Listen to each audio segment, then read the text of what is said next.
Okay, what is up, everybody? Big video today. Today we continue the prediction series. This is Mike, obviously. Today we're continuing with the AFC South and we're finishing it off. So, quick little spoiler. Make sure you guys go check out the playlist with the other teams that I predicted so far, because I'm going to reveal the Colts record right now. So, I predicted the Colts record to be 10 wins, 6 losses, and the Texans to be 7-9.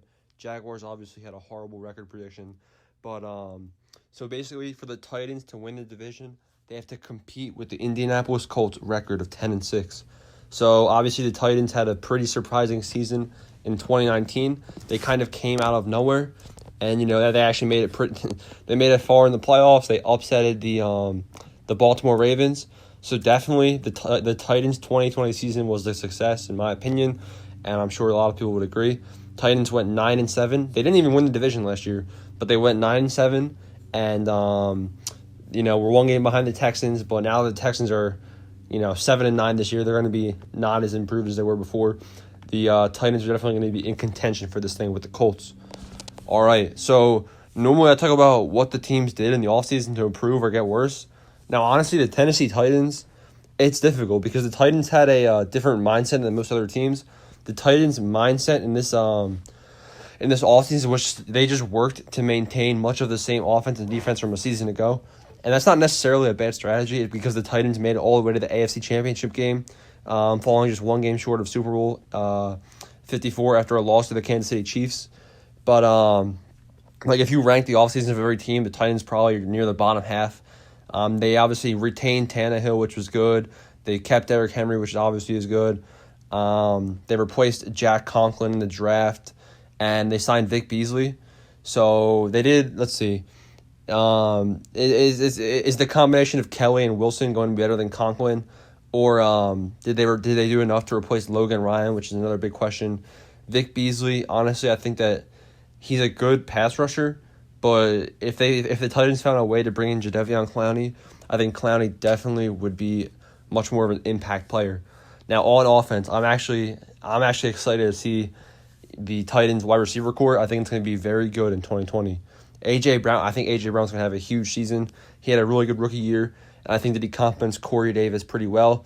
Adam Humphries, honestly, as a number 3 guy on this roster, he might not be he'll be facing worse cornerbacks than usual, so I think Adam Humphries might even have a solid season as well. It's going to be interesting to see.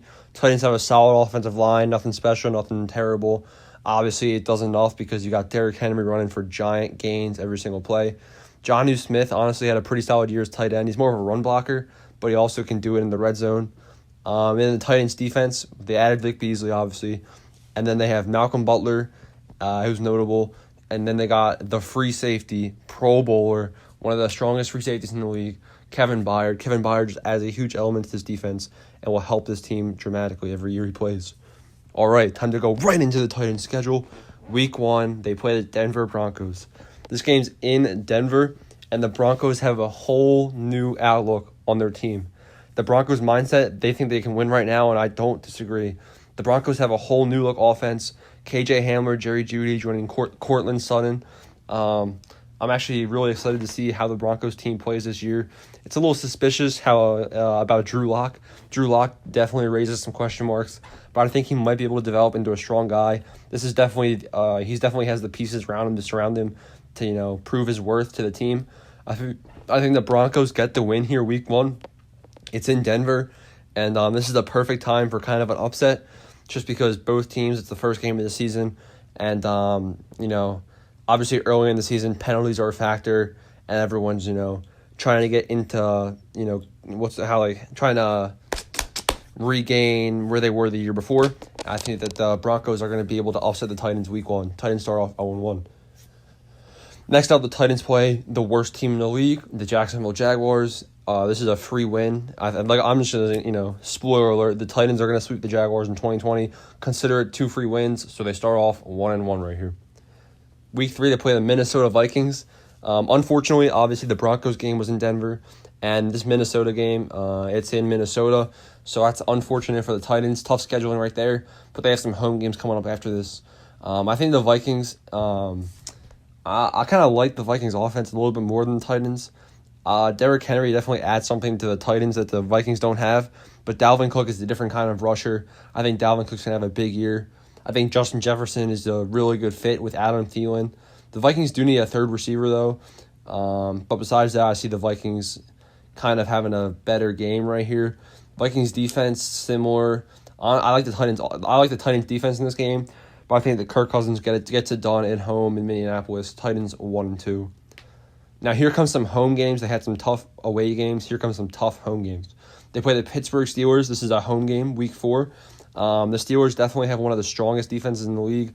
In my opinion, it's elite. But is Ben Roethlisberger going to be his former MVP self? No, he is not, in my opinion. We'll get to the Steelers' prediction eventually. I don't think that the Steelers' quarterback is going to, be great this year. It's just once you injure your elbow, it's kind of hard to bounce back from that. It's kind of rough. I definitely think that the Steelers' defense is going to be strong, which is going to be why this game's close. But too many question marks around that offense. Deontay Johnson, James Washington, too many question marks. Titans get the win here. Tough game, Week 4, 2-2. Next up, they play the Buffalo Bills. This game is in Tennessee. Now, I'm high on the Bills. I like what they're doing. They got Josh Allen at quarterback. I think he's a really good guy. If he can enhance his football IQ, he'll be elite. Devin Singletary trained under Frank Gore. He's going to be a strong running back. I had him in fantasy. I watched him all year. Definitely had a good season. It was promising.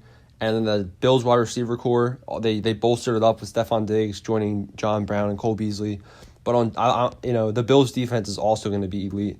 Jordan Poyer, Micah Hyde, Tre'Davious White, one of the best corners in the league.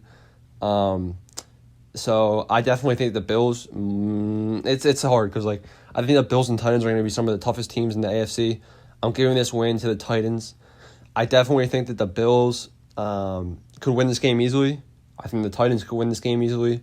It's kind of a coin flip, but just looking at how both their schedules play right here, I have the Bills starting off 4-0. I don't see them winning 5 games straight, especially when you have to play Tennessee. So I think the Titans get the win here, and they're 3-2. Next up, Titans play the Texans, first divisional matchup. This game's in Tennessee. Texans did not improve since last year. They only got worse, in my opinion. The addition of David Johnson is not going to be enough for them. Titans will get the win here. I don't think it'll be close. Derrick Henry, big game, 4-2. Next up, they play the Cincinnati Bengals. It's an away game, but the Bengals defense is so bad. Look for A.J. Brown and Corey Davis to light it up. Maybe the Titans are going to try to run this ball right here, but honestly, let's see what A.J. Brown can do here. Big game for the offense, in my opinion, for Tennessee. And the Titans are right back on track. They're 5-2 after this win. Next up, they play the Chicago Bears. This game is a home game for the Titans, luckily for them, because I believe at this point in the season, Nick Foles will be in for the Chicago Bears. Nick Foles is going to be an important piece in that Chicago offense. Allen Robinson, I compare him to Alshon Jeffrey, and we all saw what Nick Foles did when he was playing with Alshon Jeffrey. So I think that he's going to be a good schematic fit for that Chicago offense. I like the Chicago Bears running back room. I think the Bears are heading in the right direction with their defense, but I do think that the Tennessee Titans, they're a win-now team, and the Chicago Bears might have a year or two ahead before they can actually contend in some really hard games. So I think the Titans get the win here. 5-game win streak for the Titans. They're 6-2 now. Next up, the first matchup between the Colts, and this game is in Tennessee, but I just think that the Colts and Titans both have a really good chance to win the division here. They both have their certain things that are important to their team. The Colts, honestly, I think I'm going to give Phillip Rivers a nod at quarterback, especially because his offensive line is definitely really strong with the Colts now. So both of those teams have good spots and bad spots. So I'm just going to be safe, say that they split. So I think that the Colts take this first matchup, and the Titans are 6-3. Next up, Baltimore Ravens. This game's in Baltimore. The Ravens are going to want their revenge. They're going to want their revenge bad. But history will repeat itself, and the Titans, they're going to say, oops, we're the Ravens Slayer. We will beat you every time we see you. And the Titans beat the Ravens here in Baltimore. It's going to be a really entertaining game. And as long as the Titans defense can keep it close, then the Titans offense is going to have a chance at winning this game. So it looks like the Titans are now 7-3. Next up, they play the Colts. This game's in Indianapolis, but like I said, going to have them split just to be safe. So Titans 8-3 after that win. Next up, Cleveland Browns. It's in Tennessee. The Browns are not going to be a great team in 2020. They're in a division where the Steelers and Ravens are definitely going to dominate. Shouldn't be that much of a problem for the Titans here. I think the Browns, their offense is heading in the right direction, but it depends how loyal Odell is to that team. We're going to have to see. Same with Jarvis. But I think the Titans get the win here later in the season. And let's see, they're 9-3 at this point. So 9-3, looking to win the division. They got to finish off strong. They got 4 games left. They play the Jacksonville Jaguars in Jacksonville. It would be funny if the Jaguars could win this game right here and then kind of throw a wrench in the Titans' plans. But Jaguars, worst team in the league. They're not even going to be trying to win. Gardner Minshew, I don't know why they got rid of Nick Foles. The Jaguars' wide receivers aren't that bad, but their offensive line's horrible. Their defense is horrible besides a few players. No shot. Jaguars beat the Titans this year. Titans are 10-3. Next up, we play the Detroit Lions in Tennessee. Now, similarly to the Bills, I think that the Lions are going to have a really good season right here.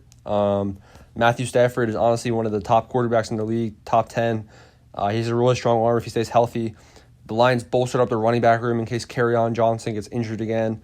They replaced Darius Slay with Desmond Trufant and Jeff Okudah, so it was kind of a 2-for-1 package. Kenny Galladay, if you look at his stats, he's just as good as some of the other top wide receivers in the league, namely Amari Cooper. The Lions are going to have a good season this year, just you wait, which is why this game is going to be a tough game for the Titans. So, with that being said, I think the Titans will still get the win here. But I just wanted to drill in the importance that it's going to be a tough win for the Titans because the Lions are going to have a strong offense in 2020. Titans 11-3. 11-3, 2 games left in the season. They got to finish off strong. They got the Green Bay Packers away and the Houston Texans away. 2 tough away games. They're on a 5-game win streak. They just played some tougher teams besides the Jaguars and Browns. I have to give them both losses right here. They have to travel to Green Bay. It's hard to play Green Bay, especially later in the season. It's going to be freezing cold. Big home field advantage for the Packers. They'll get the win there. Last game of the season, they play the Houston Texans. This game's in Houston. I think that the Texans are going to have nothing to lose. They're going to be playing just for pride, kind of, and it'll be a fun game for them. I think the Texans will upset the Titans last game of the season and ultimately split. So that's it. Titans' prediction is 11 wins, 5 losses, which will be 1 game higher than the Colts' 10-6 record. Titans win the division with an 11-5 record. There it is. All right, next division we're going to be predicting is the AFC East, which is going to be really fun. Let's start with the Buffalo Bills. We'll start with the Buffalo Bills next time. You're not going to want to miss it. Make sure you drop a like, subscribe. There we go.